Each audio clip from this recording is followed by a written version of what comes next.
Tonight we have what's supposed to be a pretty decent storm blowing in, and it's a little crazy because right now we have hail falling, and we've got a thunderstorm going on. Right on cue, thanks. Appreciate that. But these clouds are supposed to turn into quite the blizzard tonight. We'll see what happens.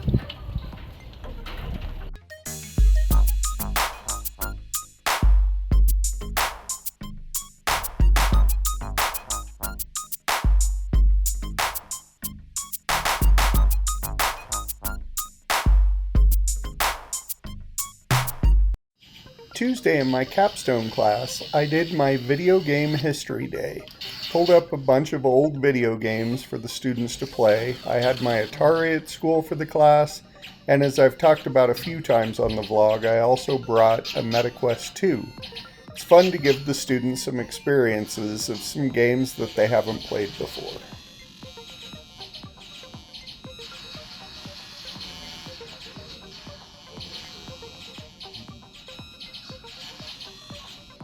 Trying to see if I can get it to orbit around the sun.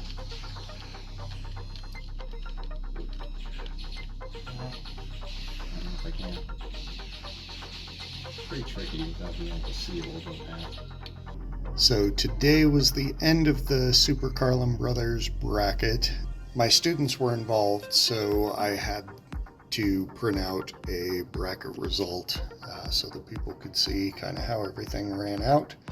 Apparently Kronk is the best Disney sidekick. I'm not sure that I agree with that, mostly because he turned against Yzma at the end, and so does that make you a good person, or does that make you a good sidekick? Makes you a good person. So I'm looking at the final data on the bracket and when each of the people was eliminated and how many people selected them at all of the different levels, and created a fun little spreadsheet. Spreadsheets are always fun. But basically that green column is the total number of points that each of the players lost, and the columns to the right are round one, people selected, 81 people selected Mater.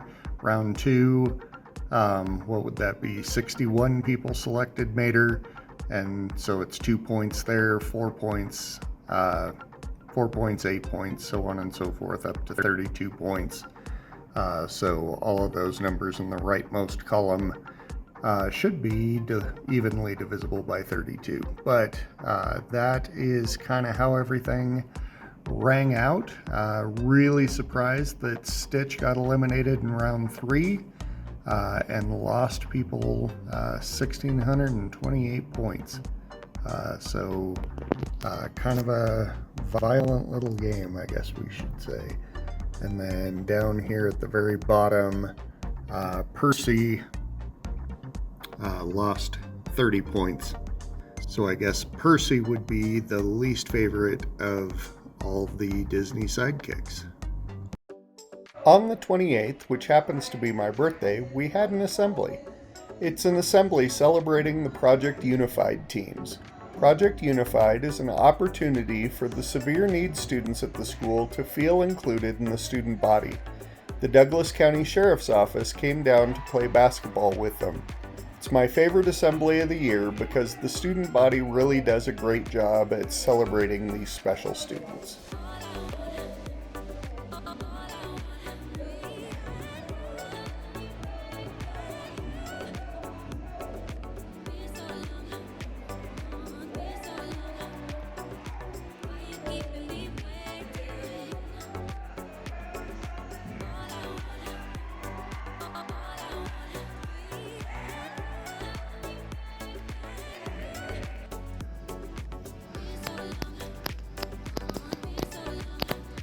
So a fire drill and an assembly on the same day. That was fun.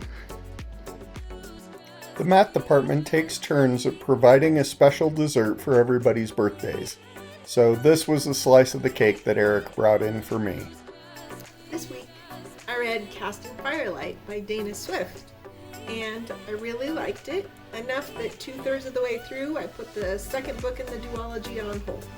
So I'm already reading that. But Cast and Firelight, I thought, had some interesting characters. The cliffhanger was intriguing, and the magic system was based on some kind of inspired by some Indian heritage, which I thought was really interesting. I would recommend it. And for the birthday dinner, we headed to the Outback Steakhouse. It's nice to have somebody else make the steak for you every once in a while.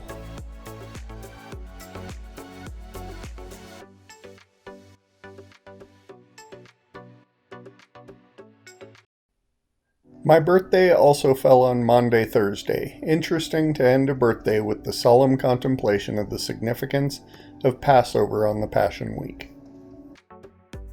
And on Saturday I pulled out another puzzle. This one feels like it will be even quicker than the puzzle that I did at the beginning of spring break.